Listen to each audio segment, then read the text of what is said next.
told you you're that priest forever. That is Christ. Now you can be a sacrament of the priest forever. You get it? I hope we get the distinction. It's a very important distinction. And so please, if you are to call yourselves priest, kilabutan na natin. Tayo ay mga abang kinagawa ng buhay na natin. Nagsusumikap na sa kaabahan ng ating pagkatao, mahaplos si Kristo. That's why you should never treat your parishes like your parishes and your parishioners like your flock. They're not yours. They belong to Christ. Kasi sinabi niya kay Peter, feed my lambs. He didn't say feed your lambs. They're not yours. They belong to Christ.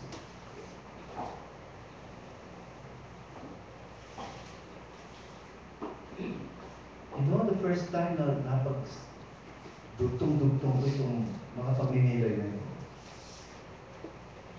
umiiyak ako. Sabi ko, ganito ba? Ganito ba?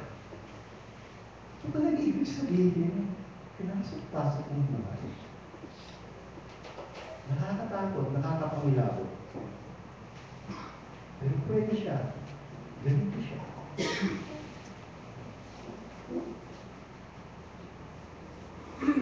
We are signs and instrument of the unique high priest. Kapag tinawag kang good shepherd, sabihin mo, hindi ako good shepherd, si Christ ang good shepherd. And we are here only to represent that good shepherd the best way we can.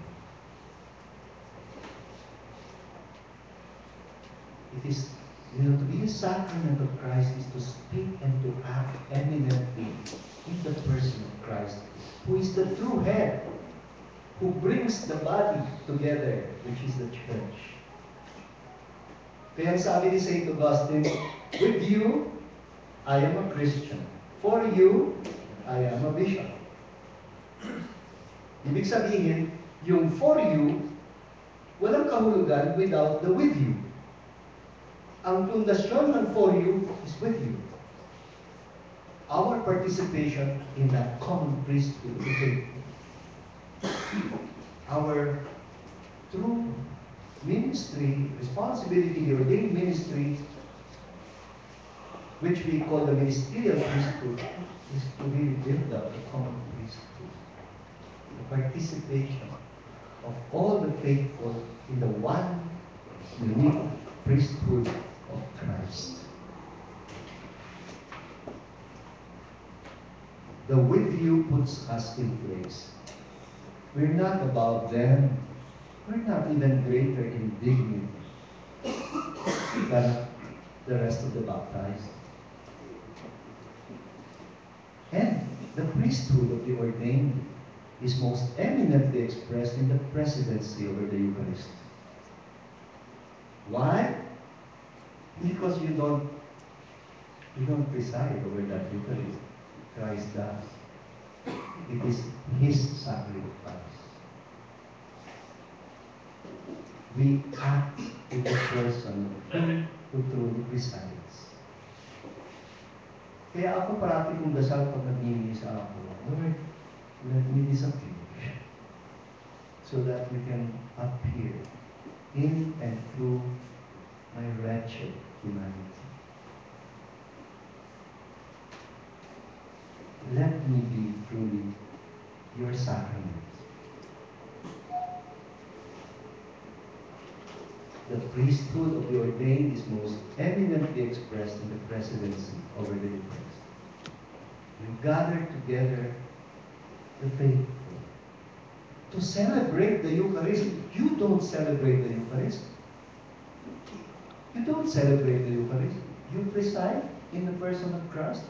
But it is the whole people of God that celebrates it. You preside over this celebration.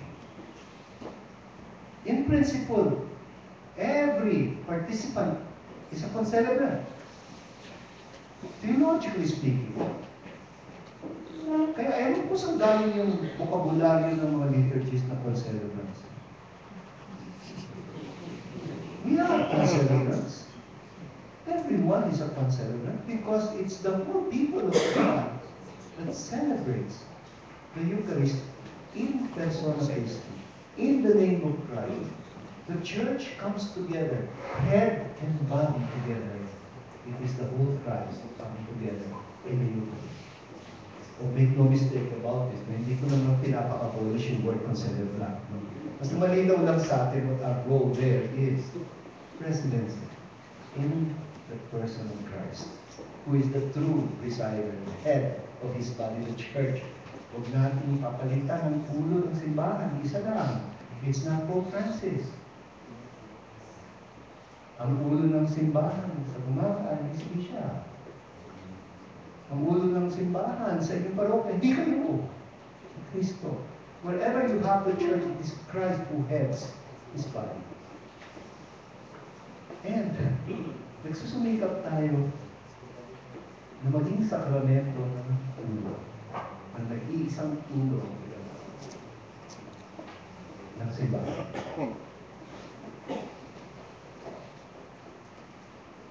Sacramental priesthood, live in sacramental brotherhood. I just want to end with the thought that you cannot live out the ministerial priesthood as a sacrament alone. You can only live it out in communion with your bishop and your fellow ordained ministers in sacramental brotherhood. Detached from that sacramental brotherhood, you cannot possibly be an effective sacrament in Christ. Even Christ did not send individuals. He called a community of the 12. They were chosen to be sent, to represent, to be friends. I no longer call you servants, I call you friends. The invitation to discipleship is an invitation to friendship.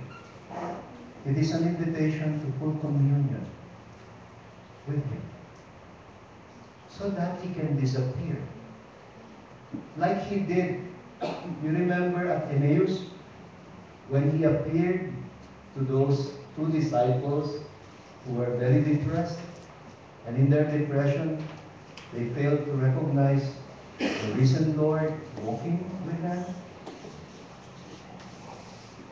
Tinanong pa sila, ano pinag-uusapan ninyo? And they told the story of Jesus to Jesus. They told it like a tragic story. And Jesus had to tell them, or to teach them, how to tell the story, not as a tragic story, but as a story of redemption, a story of salvation. But to be able to do that, He had to lead them to full communion in the Eucharist. And by the breaking of bread, their eyes were opened.